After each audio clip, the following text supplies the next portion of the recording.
we are going to conduct paper analysis of cainter Group 2, Paper 7B, Strategic Management, that too paper analysis on descriptive part for 35 marks. Right, now shall we start the paper analysis now? Right, now look at the first question in SM part. The question number is 6. Right, look at the question part now. Ramesh and Suresh own software development firms ACS Limited and BDS Limited. Right, they pitch their business in international markets with international and win international contracts. Look at the other line. How many employees are there in each business organization? 40 and 50 respectively. Each project has a specific and fixed timeline. Till this point of time, we have not faced any important keyword to identify the concept behind it. Now look at the next line. Individual projects are assigned to project heads by Ramesh and Suresh. Now go after the next line. Ramesh follows strict rules and procedures. Please underline this. This is the keyword first you have to observe. Ramesh in one business organization, he follows strict rules and procedures. Right, he will have meeting with project heads and there will be a mutual exchange of ideas. Now he will set a weekly target. He will set a weekly target of so and so hours for an assigned goal or any work. Now look at the next couple of statements. Now the group that met the deadline, any employee who meets the deadline will receive a 10% bonus, and the other employees who couldn't meet the deadline, they will be penalized. He has given in the next statement the example of penalty. The workers who have not met the deadline, employees who could not meet the deadline, they have to work for extra hours without payment. Means Ramesh focuses on strict rules and procedures. He will follow the carrot and stick approach. He will give away bonuses to the employees and he will penalize the other employees. Means it's a clear-cut case of which leadership? Transactional leadership. Right, now look at the other part of the question. Suresh, the other person in the example, Suresh did not prioritize. He doesn't believe in a structured approach to work. He believes in the concept called inspiring the employees, giving them higher levels of vision. Look at the other lines. Suresh inspired the project managers. Look at the word inspiration. He injects inspiration to the managers. Right, he doesn't look after the employees or as just participants. Right, he treats everybody as a leader. He empowers each person to make some decisions. Look at the other line. Suresh empowering attitude. It helps to align individual goals with group goals. It happens because of inspiration given by the leader called Suresh. Right, now look at the other line. Ramesh established routines to maximize his team efficiency. Suresh, on the other hand, used positive reinforcement. Means first fellow Ramesh took the route called transactional leadership, and the second fellow, right, Suresh has followed which leadership style? Transformational leadership style. Now look at the first sub question, 1 mark question. Identify the leadership style employed by Ramesh and Suresh.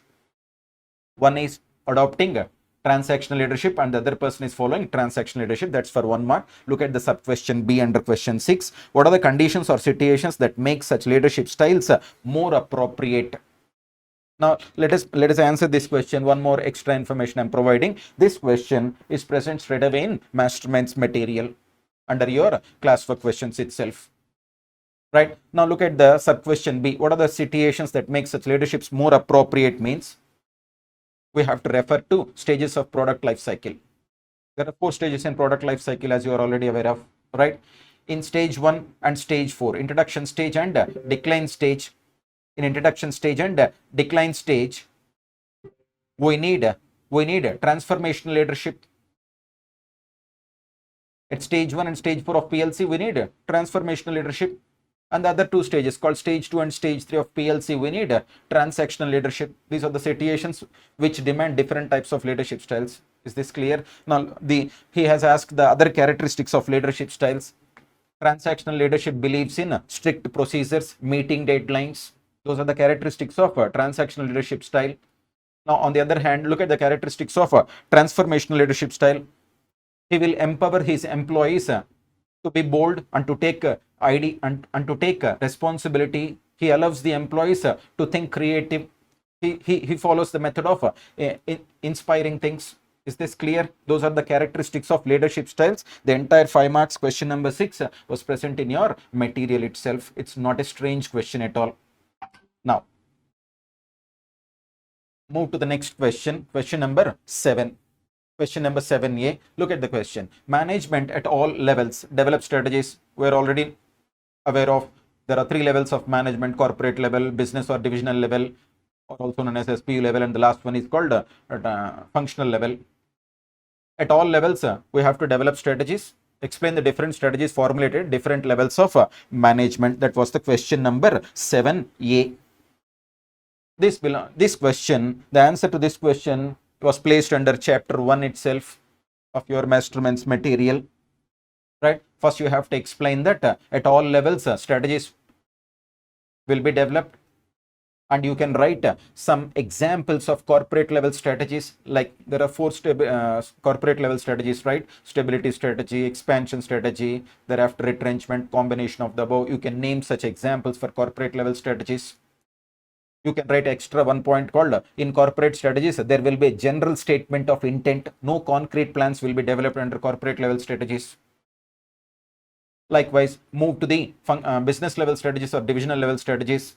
Here, business level strategies, you have to write that keyword called concrete strategies will be prepared, which will support the top level strategies. And you can name some examples of business level or divisional level strategies like cost leadership, differentiation, and focus strategy. Under focus strategy, you have another 2 parts called focus cost leadership strategy or focus differentiation strategy, and finally we'll have a hybrid form called best cost provider strategy also. Is clear? Now come to the last level called functional level. At functional level, we have to prepare strategies for each function or department. We have to prepare strategies. Under our syllabus, we are aware of marketing strategies. Thereafter, research and development strategies. We have HR strategies. You can name all those examples. Is that clear? Right. What is the purpose of functional level strategies? They have to achieve the objectives stated by business level or divisional level.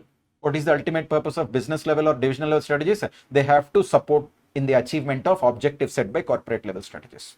This is the essence of question number 7A. It's present in your masterminds classwork material itself, chapter 1. Now, move to the question number 7B. The sustainability of competitive advantage and a firm's ability to earn profits from its competitive advantage depends on characteristics of 2 keywords were given: resources and capabilities. Resources and capabilities. Explain this statement. Right? What do you mean by resources? Collection of tangible and intangible assets. Capabilities means ability of an organization to use resources to achieve our objectives is called as capabilities. Now, what are the characteristics of resource and capabilities an organization needs for the sustainability? For the sustainability of competitive advantage means competitive advantage is possessed by an organization in long run is called sustainability of competitive advantage. Now, what are these 4 characteristics? It's a very pretty easy question, right? It was present in your masterminds itself, hopefully in workbook solutions as a test your knowledge question, right? Now, look at those 4 characteristics now. We'll remember all those characteristics with a funny acronym also in the classrooms. The first one is called durability. If an organization possesses competitive advantage for a longer periods of time, that is called durability of competitive advantage. Means other organizations are not copying our resources or capabilities. So what is the first characteristic you have to write? Durability. Look at the second characteristics now. Transferability. If our resources if the resources and capabilities of a business organization are transferable, then we cannot have sustainable competitive advantage. Non-transferability will lead to sustainability of a competitive advantage. Now look at the third one, imitability. I stands for imitability.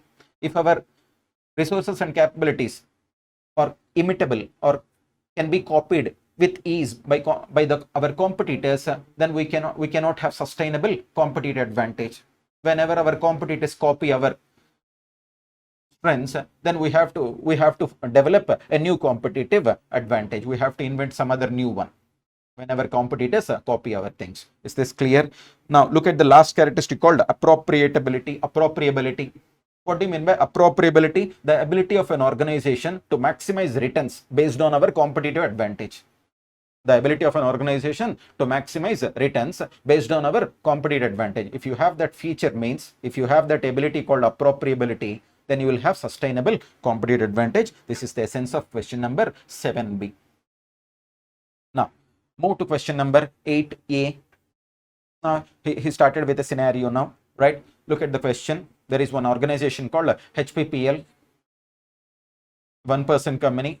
Look at the main business of that company. He's manufacturing generic and medicinal drugs in India. That was the first organization. Look at the second organization, Hygiene Laboratories, a multinational company. In which industry it is? It is operating in pharmaceutical sector. It has a strong financial position. Means their balance sheet is very sound. Look at the first organization characteristics. They are manufacturing some kinds of drugs, both generic and medicinal drugs in India. Now look at the third paragraph of the question. The story goes like this. Individually, each company has its own core competencies. Individually, every organization of these two, or out of these two, they're having their own core competencies. However, additional focus by the state on generic medicine with renewed regulatory requirements, means government has changed some regulatory requirements, right? To take advantage of these things, they're thinking about why not we get a synergy benefit. To get a synergy benefit, the companies are considering to join hands for better growth opportunities. Means both the organization are in need of something now. That need is called growth. Earlier in the past, these two same companies, they went for a strategic alliance also, but it was not so successful. Now this time they're again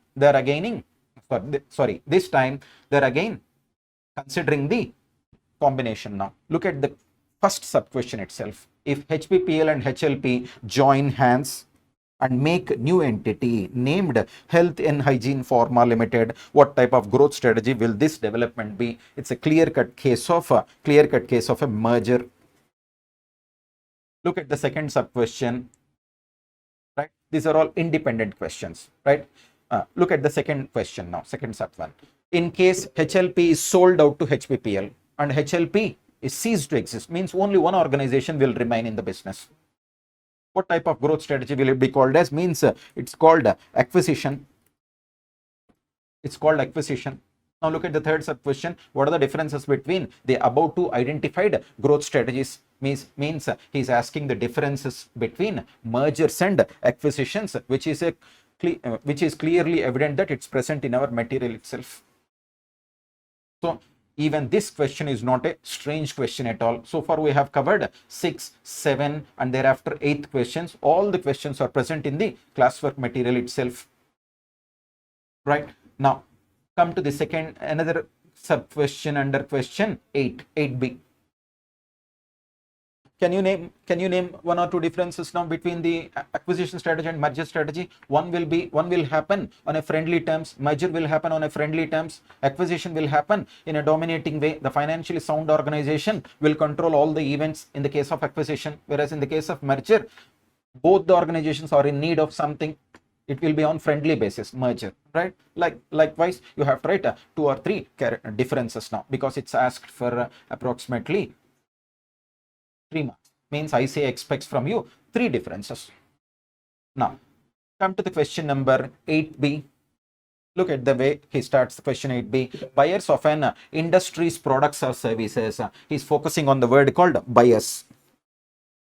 Can sometimes exhibit considerable pressure on the organization. in the context of, in the light of, light means context, in the context of 5 forces as propagated by Michael Porter, explain this force called, what is this force called? Buyer's bargaining power. Whenever a buyer asks for a reduction in your price of the product, then he is exerting force on us. This is called buyer's bargaining power. On one hand, he is asking to reduce our sale price. If you reduce our sale price, as we have already some X rupees as cost of goods now, our profit margin will be reduced. But on the other hand, customer demands a better quality. To give him a product of better quality, we have to invest more amount of money in our manufacturing facilities, let us say fixed assets in our factory. I've understood the two aspects of two consequences of buyer's bargaining power now. On one hand, we are reducing our margin due to this force. On the other hand, we are forced to increase our capital expenditure on fixed assets. Is this clear? Right. Now, look at the last sub question now. Last statement in question number 8b. Also state as to when this leverage is evident. When this leverage is evident. Under the same question itself in your classwork material, under the same question itself, in your classwork material, you have clear-cutly, I am saying the point number also. The point number also. Explain this force means our institute's material, point number A, B, C. Under buyer's bargaining power question, the first 2 marks question were covered by the points A, B, C. Thereafter, when this leverage will be evident means this was clearly explained by point number D in the classwork material itself. So it's a clearly an easy, straightforward question. Is that clear? Right. Now, please move to question number 9. Please move to question number 9. He started the question with a word called strategic planning. It's an important part of SM, right? Look at the next line. In the light of the same, in this context, explain the meaning of strategic planning. If you don't mind, I can even remember the question number also in the classwork material.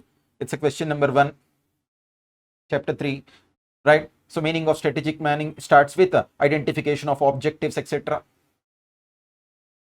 Have understood that part now. Now look at the other sub question under 9a. Also outline the characteristics of strategic planning.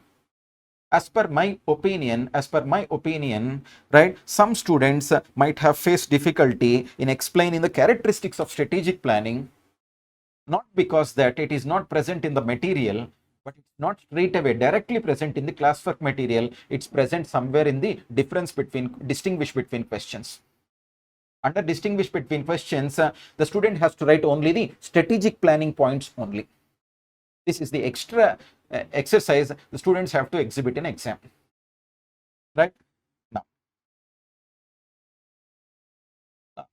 come to the question number 9b. Question number 9b. Strategic control focus on implementation. When will you apply strategic controls? During the implementation part, you can exercise some strategic controls. If you apply strategic controls, then we'll get maximum benefits or results which are expected by our strategy implementation. Now look at the question part. Explain strategic control along with different types. First, you have to write the meaning of strategic control. First, you have to write the meaning of strategic control. It's clearly present in your classwork material itself. Right? Thereafter, he is asking, it is present under 8th chapter.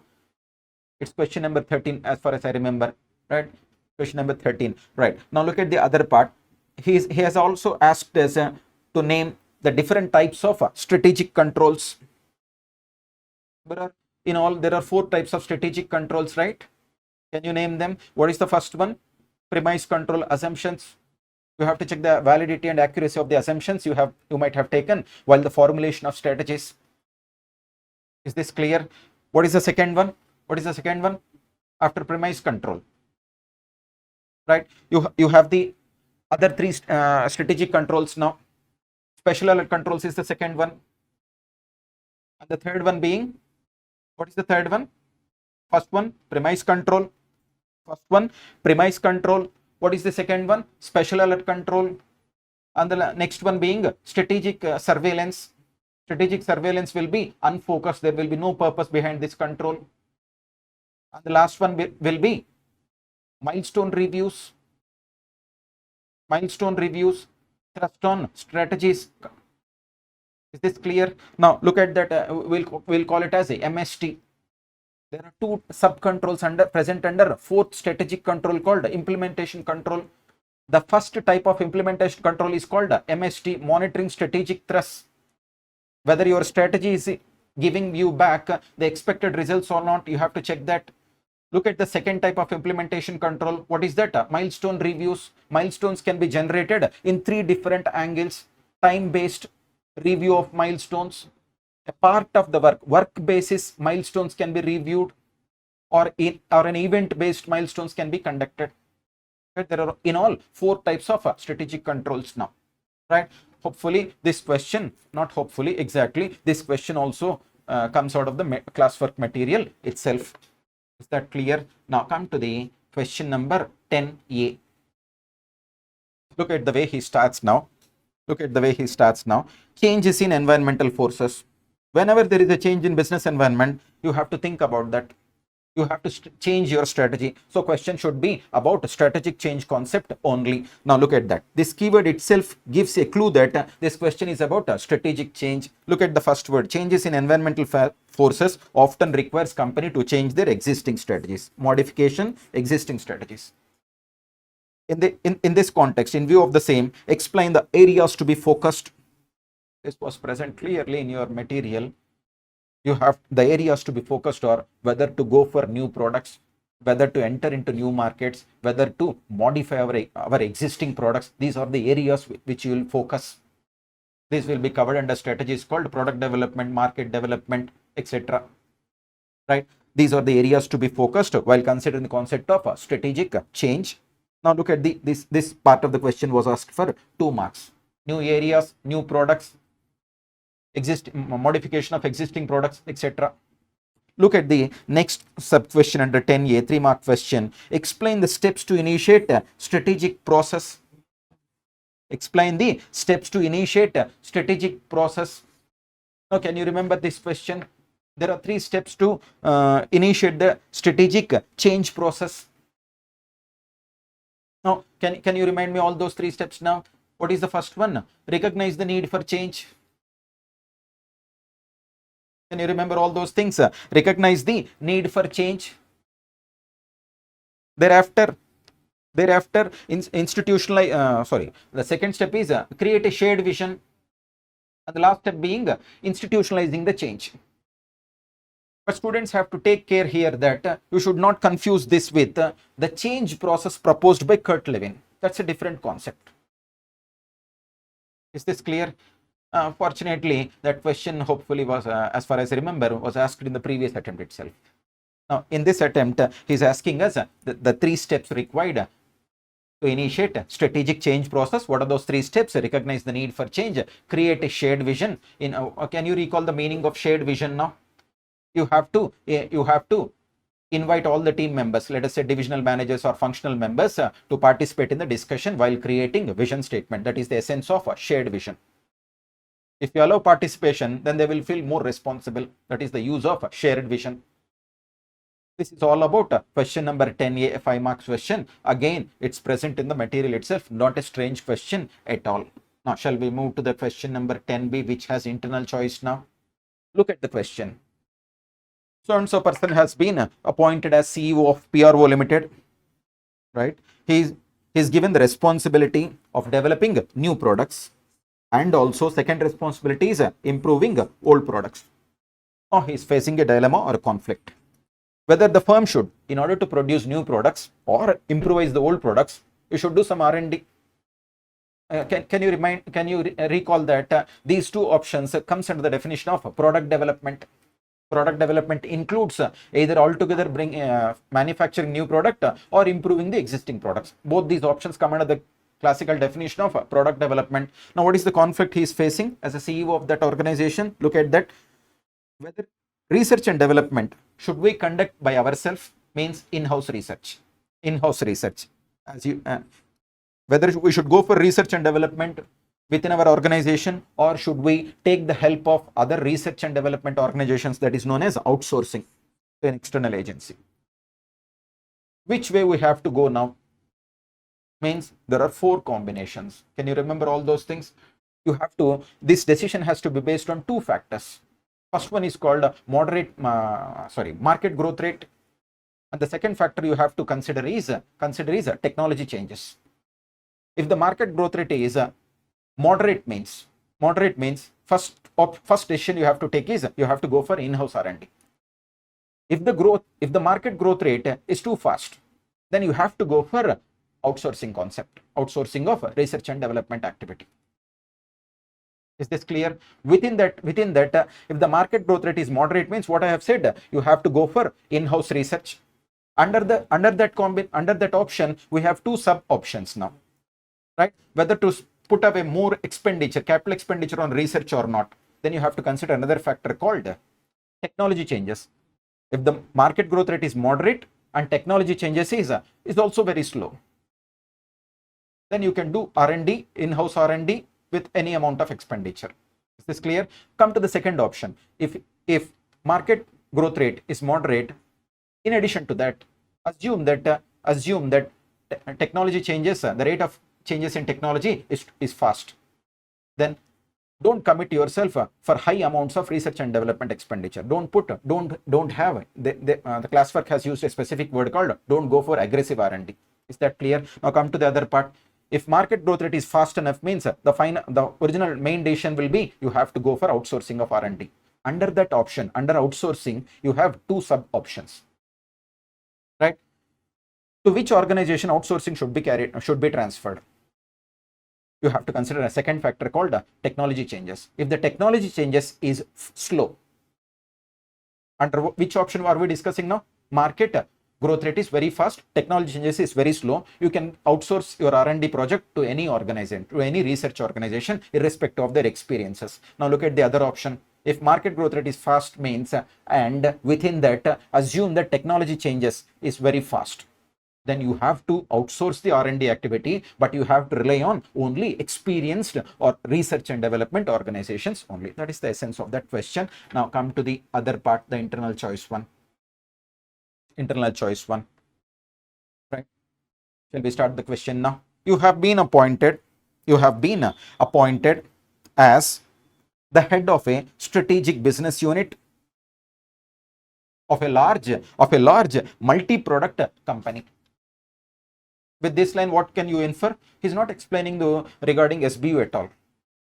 You have been appointed as the head of SBU of a large multi-product company. If you have large multi-products, then only SBU structure is necessary. Look at the second line. Explain the leadership roles you have to play. Please underline the word leadership roles. Explain the leadership role. That is the hint given by ICA to us. Explain the leadership roles you have to play as a manager in pushing for good strategy execution. If you want to have successful strategy implementation, there are certain roles to be played by you as a manager. To have successful implementation of strategy, there are some roles to be played by a strategic manager. We use some acronyms also in our classrooms. Right? Now, this question was clearly present in your classwork material itself. Right? Can I remind some of the things now? Roles: staying on the top, promoting a culture of look at that technical word called esprit de corps. You have to write all those 5 points. You have to exercise ethical leadership. Thereafter, you have to take corrective actions when there is any significant deviation. What you have expected while formulating strategies, if there is a significant deviation during the implementation process, then you have to take some corrective actions. You have to promote culture. There are set of 4 to 5 points now. Now, please look at the logic of ICA. This question was asked for 5 marks. Right? There will be exactly 5 different points under our material. Have you understood this question now? So relatively, what was the conclusion now of this entire paper analysis? Means straight away starting from question number 6, all the questions were relatively easy. If a student has reasonable preparation, he can answer all these questions with ease. Is Is this clear? There is no single question in SM paper which tests the in-depth knowledge, the expert knowledge of any student. All the questions were relatively easy. I hope all the students, majority of the students have performed well in the SM examination. All the best for your next examination.